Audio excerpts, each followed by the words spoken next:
Hi, I'm Peter Boyles. Welcome to The Shoot, episode number 8. And again, want to thank, as always, Dr. Julie McCallan from Cenogenics, who keeps me alive and keeps me here. And I tell you, as an old guy, be nowhere without Dr. McCallan. Her number's on the screen. She's underwriting this whole operation, so thank her. Episode 8 is a new one because we're going on remote. And we've been sitting here talking prior to the cameras lighting up. And if you'd have captured what we said coming into the show, we'd both be looking for work tomorrow morning. Ladies and gentlemen, there is no one better. Robert Spencer from Jihad Watch. He has been a friend for over, 25 years.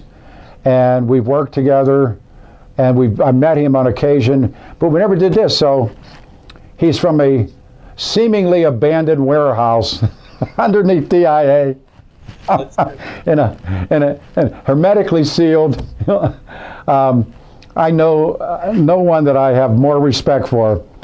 Mr. Spencer, thank you for doing the shoot. Thank you. Good to see you, Peter. You too, sir. I don't know, I was thinking how many of your books I've read. I think I've read 4 or 5. The book on the Crusade, the book on Muhammad, whether he existed, was it the other guide to Islam, and then the sword, the Peace and the Sword. Am I messing these up? Yeah, not Peace but a Sword, you're thinking. There it is. Yeah. So how many books have you done? 23. Wow. So you got some catching up to do. I do. I think I got 5 under my belt, so. Gotta read the history of Jihad. There's no other book like the history of Jihad. It is the Maybe that was one I did. That was one I did read. Yeah, I did read. That was one of your first ones? No. That was just 3 years ago. Okay, well, it shows you where I am out of space. It's the only history of Jihad that exists. The only one that covers all of Jihad all around the world for 1,400 years.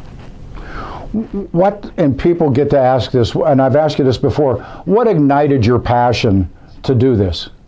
Well, my family's from that part of the world, and my grandparents were exiled in the period around World War I for declining to convert to Islam. And they would, when I knew them, they would tell me about how wonderful it was over there in the Ottoman Empire when they were growing up.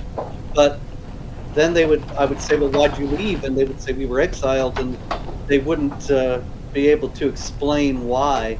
So I wanted to know, and that led me straight into not just the history of that area, but of Islam and Islam's teachings toward non-Muslims and so on. Where in the Middle East was your family from? They were from Çeşme, which is on the coast of the Aegean Sea. It's in Turkey. What is Turkey now? They were in the Ottoman Empire, as I said. Ethnically, they were whom? Greeks, Greek Orthodox Christians. And so at the time that the Ottoman Empire was collapsing, the Ottoman authorities considered the Greeks to be Kufar Harbi, infidels with Islam, for the existence of the independent Greek state and the desire of the Greeks who were still in the empire to be part of that state. And then the Turkish nationalists who took over after the Ottomans fell considered a depoliticized Islam to be part of the Turkish identity, and so they had no room for non-Muslims either. And both groups wanted the non-Muslims out of the area, and they've done it very well. Even Constantinople, for example, was 50% Christian as recently as 1915, and is less than 1% Christian now. It's a tiny handful that's left. And they systematically drove the non-Muslims out of Turkey, and there are millions of Greeks and Armenians and Assyrians around the world who have roots in that region, including me. The Armenian people, there's an incredible sadness that's never spoken about. Sure. Well, you're talking about 2.5 million dead because of the genocide that the Turks had never admitted that they even perpetrated. And they still claim on the international stage that these people died of cholera and various all alive. And what was the route that your grandparents took, and where did they head to first? They went first to Crete. Oh, wow. then didn't stay there very long, went from Crete to France, and didn't stay there very long either, ended up in New York City, where my grandfather, like so many other Greek immigrants, ran a diner. And anyway, my mother was born there not too long after they got there, and here I am. It's interesting when you read the history. When I was in Lebanon, in Beirut, and they talked about during the Civil War, when the Christians wanted to leave, they couldn't go to the airport, so they, by boat, they would go to Crete or they would go to Cyprus. Yeah. Just to do the escape route as your grandparents. I would expect that. I mean, I know that they left on a boat, and as they were leaving, actually, right here in my office, I have a photo on the wall of my grandfather's family, his father and mother, and his brother and two sisters. He's not in the picture. I don't know if he took it or if he had was otherwise engaged in some way. But in any case, they left on a boat, and on the way out, there was a Turkish soldier watching them who murdered my great-grandfather as they were leaving, and thought that they had gold or something that they were taking out that he was going to get. But the others managed to get out, and probably it was not I don't know what kind of boat it was. All I've ever heard is that it was a boat, but probably wasn't able to get much farther than Crete, and then from Crete they were able to make more long-standing arrangements. It is interesting, in the collapse of Saddam, and you and I have talked about this many times, I met people in Lebanon. They were Orthodox Catholics. They were all the different forms of Christianity that take place in the Middle East. Some of the early on Christians. And Saddam, I'm not making him into a good guy, but unlike the Ottoman Empire, they were tolerated. Well, Saddam was the ruler. The Baathists were and still are, those that the Assads are still Baathists. They are secular. They do not rule by Islamic law. The Assads, for that matter, aren't even Muslims. They're Alawites. But Saddam, although he was a Sunni Muslim, and increasingly, because he knew the way the wind was blowing and he knew what was a popular movement in the area at the time, he became increasingly Islamic throughout his rule. Nonetheless, his rule was not based on Islamic law, and he did not persecute the Christians. And it was only after he was toppled by George W. Bush that the Christians started to be decimated in Iraq. I think we've talked about this before, but I met a man in a camp in the Bekaa Valley who was a pharmacist. Went to Newark, was at the City College in New York, and was a pharmacist, spoke great English, and lived in Baghdad, had a pharmacy, and he went on for an hour about what happened to him. The Americans destroyed his pharmacy, and then after America leaves, then here comes the next wave of Islamic killers, and he lost his family and fled, and he got himself into the Bekaa. And it was the model you're talking about with your grandparents. Well, there has been so much of that kind of thing, of flight, of exile, of ethnic cleansing in that region, and nobody talks about it. We hear constantly, for example, about the alleged right to return that Palestinian refugees have, and we never hear, and nobody ever tells me, hey, you have a right to return. I would be happy to go back, get a villa in Chesme and relax on the coast, on the beach, but that's never going to happen. And nobody ever discusses the millions of displaced non-Muslims that are indigenous people of the Middle East. And those Iraqi Christians you're talking about in exactly the same situation. And Assyrian Christians and others as well. Yeah. Is Christianity, and I know the answer, but systematically being diminished in Middle East today? Oh, very much so. It's not me talking. There have been bishops in Iraq and elsewhere who have said that it's a carefully planned program. This is not haphazard. This is not accidental. This is not the incidental result of some other policies, but this is a planned program that is being executed by various Islamic groups to completely remove Christianity from the entire region, and they're very close to succeeding. What do you do now watching this emergence of Saudi Arabia? And you talked to me on the radio show about now who's running Saudi Arabia, and they're trying to soften Islam or laundry, put it through, and you're grinning. You were very upset with that. Yeah. Well, I don't believe them, obviously. Yeah. I mean, the Saudis are shrewd businessmen, and they know that with Joe Biden pretending to be president and behind him, and the leaders in Western Europe, that the oil-based economy may well be coming to a close, or at very least is going to be severely curtailed. Consequently, they don't want to go back to the way it used to be. It's probably within living memory of some of them that Saudi Arabia was not fantastically rich, but was a desert of impoverished people. And consequently, they are trying to diversify their own economy. And to do that, they have to make it more attractive to foreign investment. To do that, they have to ease up on some of the more stringent Wahhabi Islamic laws. But this is all just an accommodation.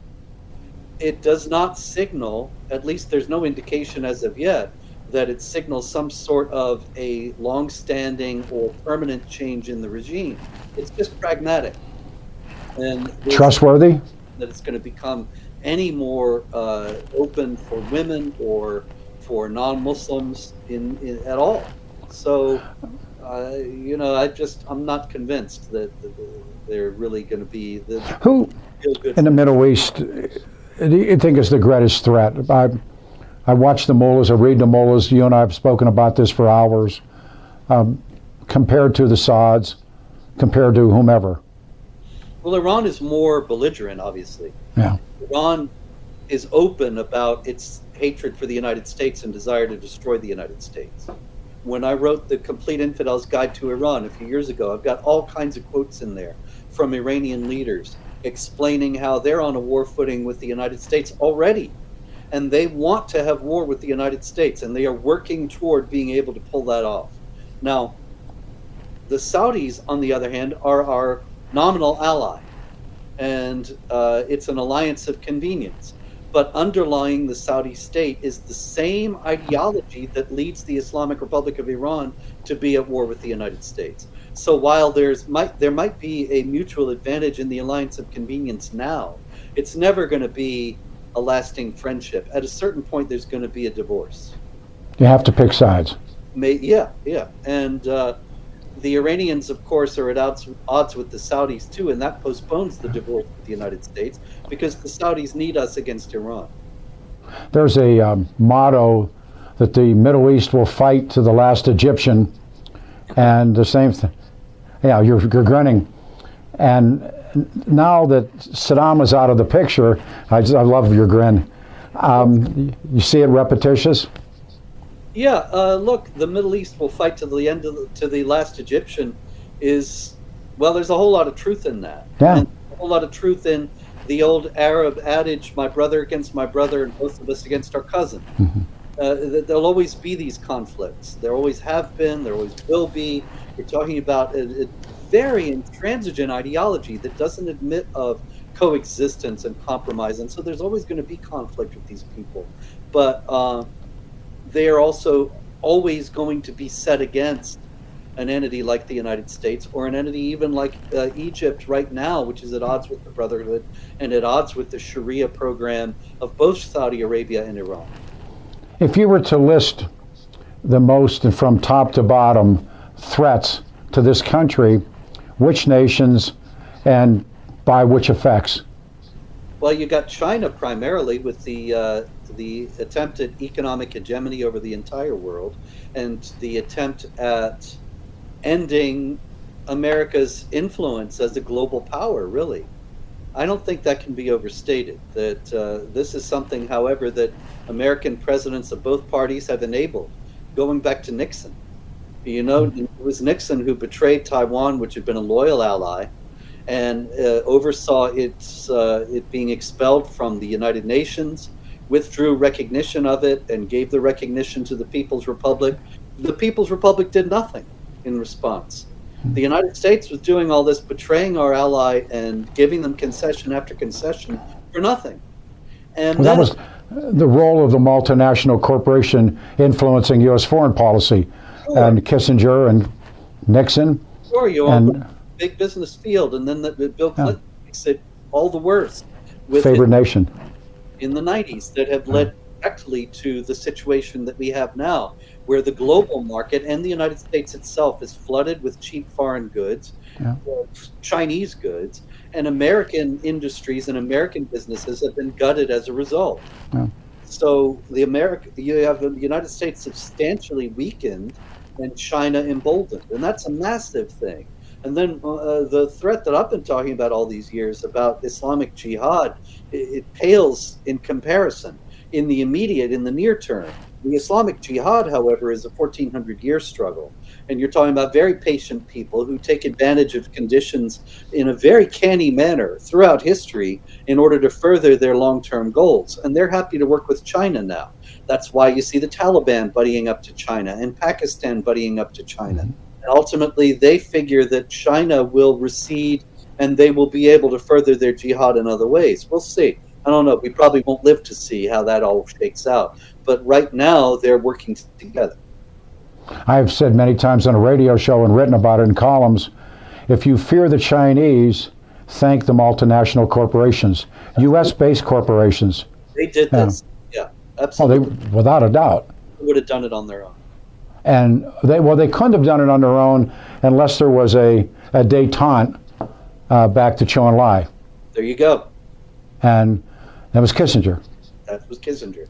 And they were also, if you read Kissinger, they're thinking they were giving Brezhnev a hot foot by coming and really becoming a friend of his enemy. And then you're right about favored nation. Because you have the entire left raising all this hysteria about Russia, which is not really nearly the threat that China is. Meanwhile, enabling and aiding and benefiting and profiting from the Chinese.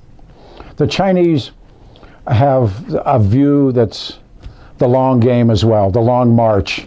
We look for short-term solutions to long-term problems. They don't. Exactly. Yeah.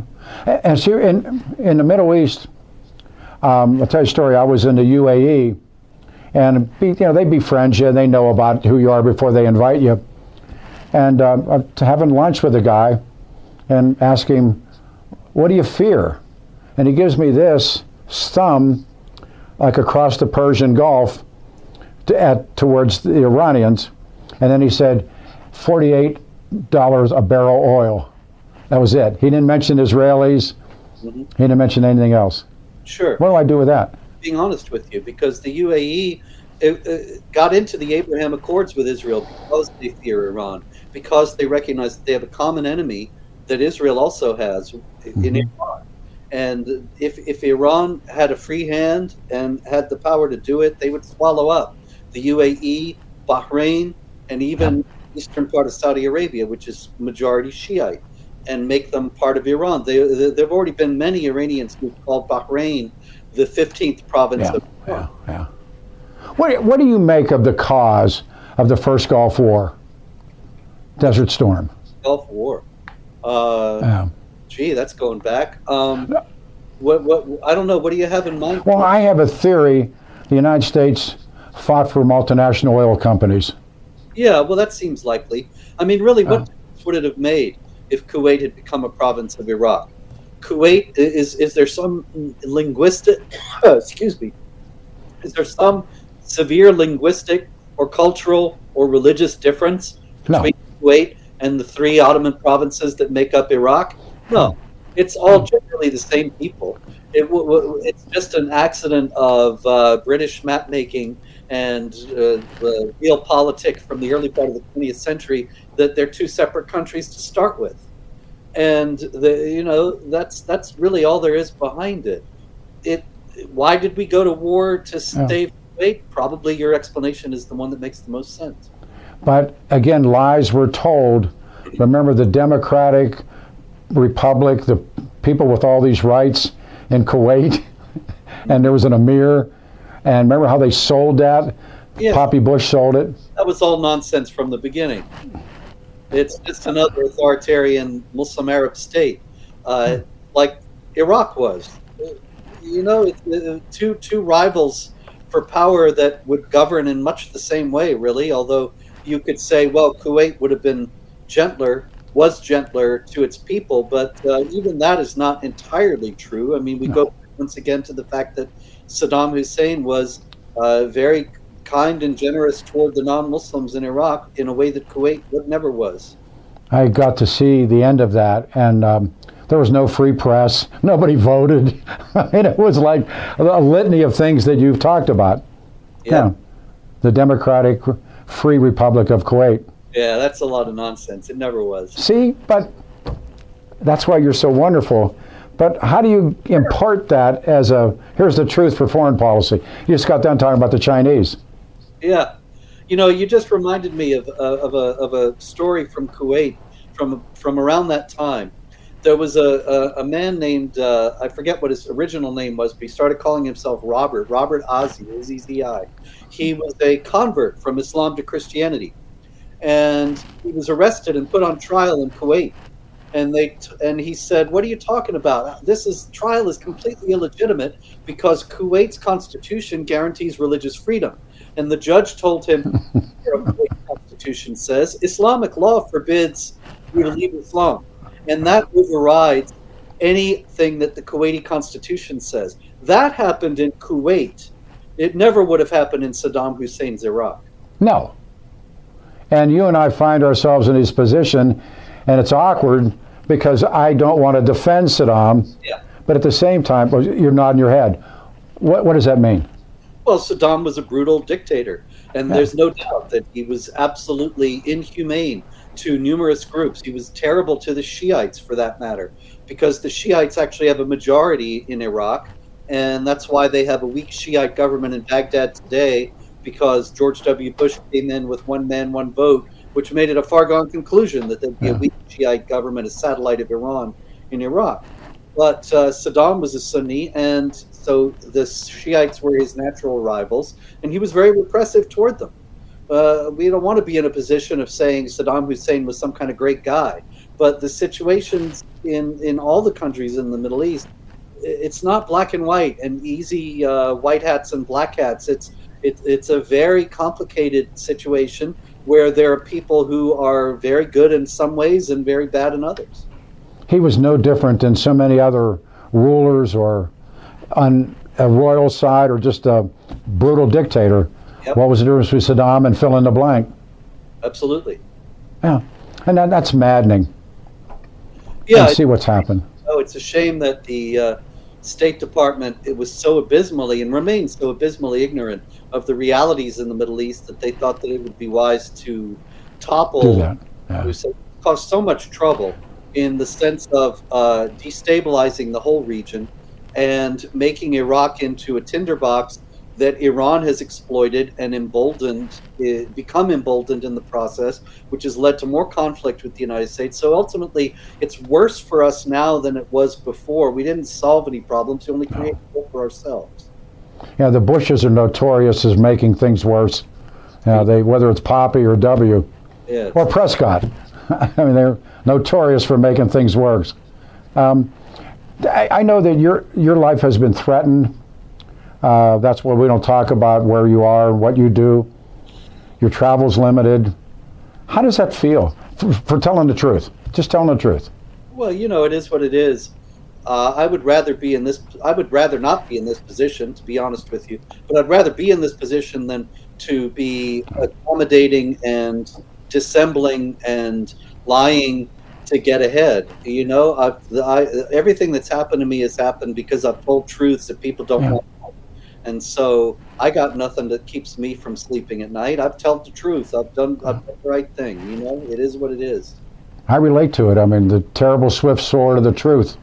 You can be as mad at me as you want, but I remember for the folks that don't remember, the 60 Minutes episode and what was going to happen to you. Would you mind taking a minute out telling that story?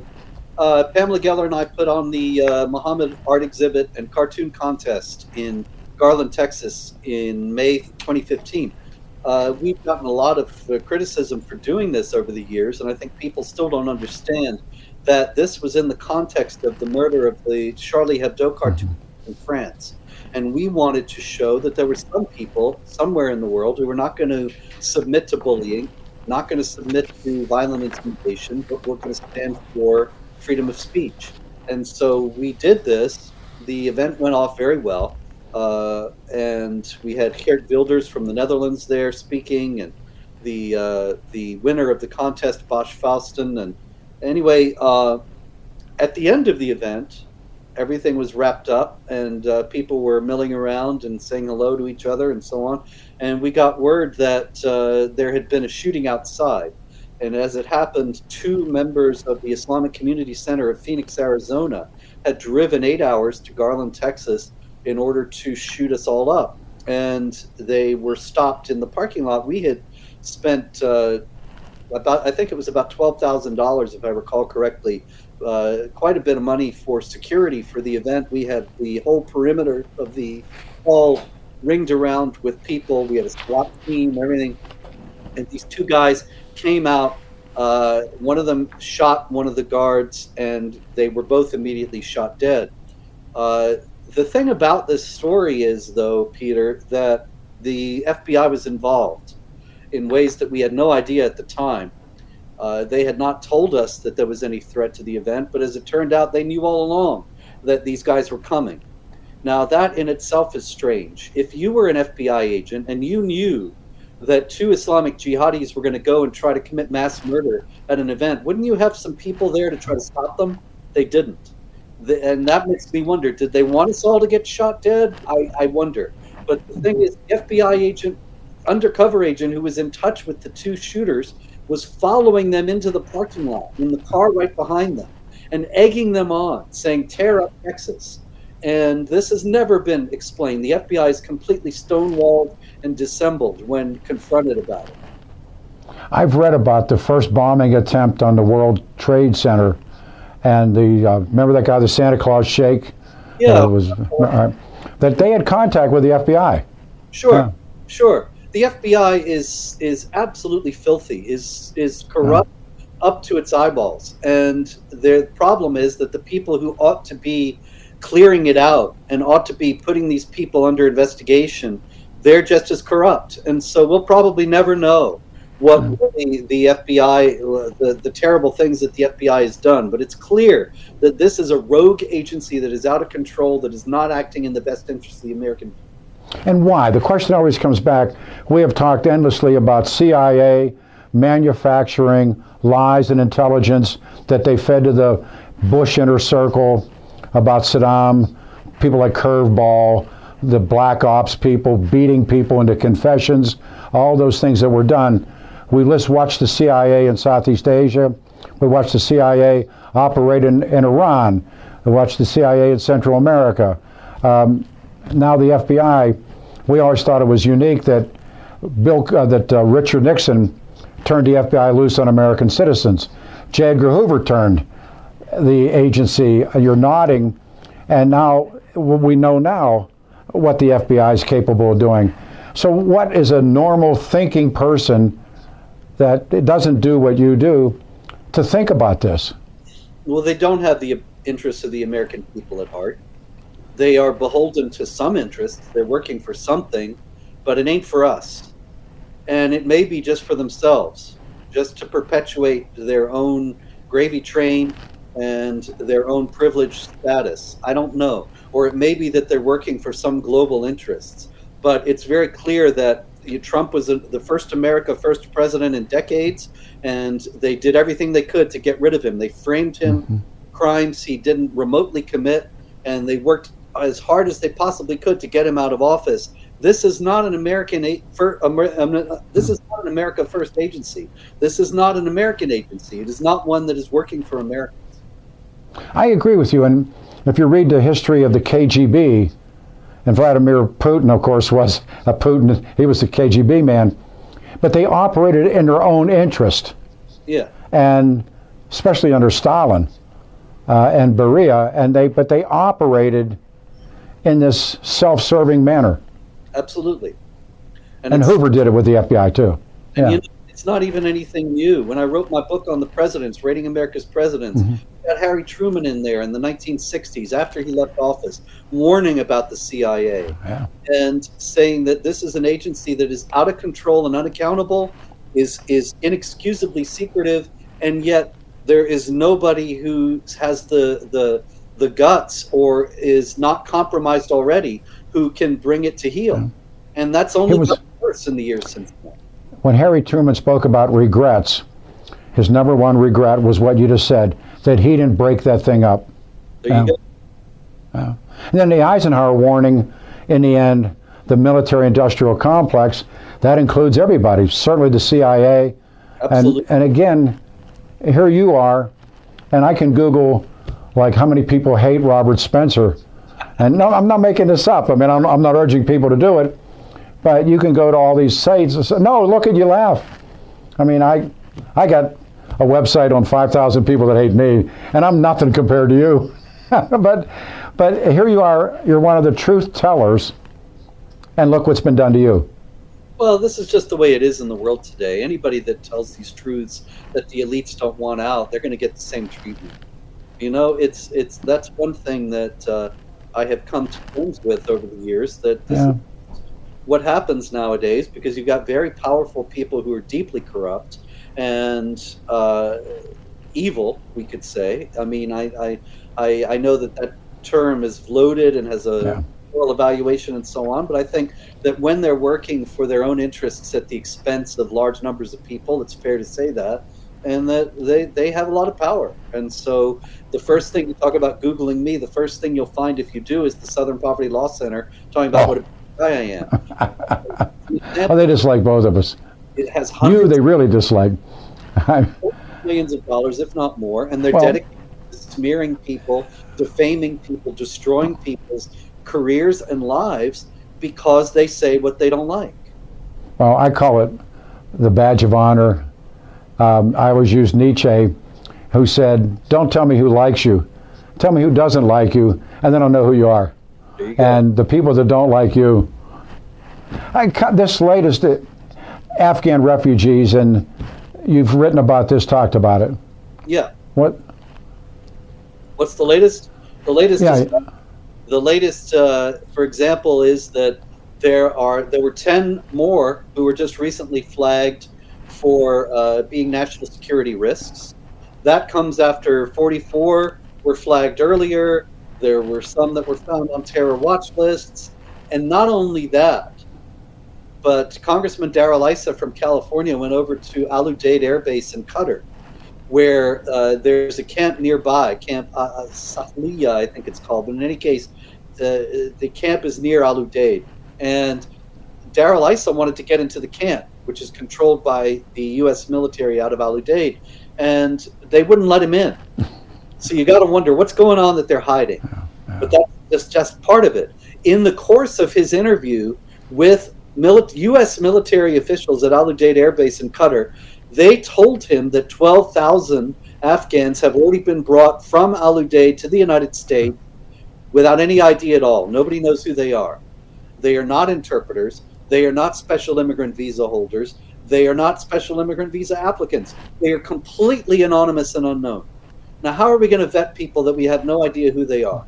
And they have been brought into American communities. What's going to happen? We've already had arrests of Afghan refugees for sexual abuse of minors, for sexual assault, and for spousal abuse, all three of which are allowed in Islamic law and taken for granted as acceptable in Afghanistan. We're going to see a whole lot more of this and worse. When the empire folds, whether the people that escaped Iran with the Shah, left Southeast Asia with Tu and Key, left Castro's Cuba, they always banked in the U.S.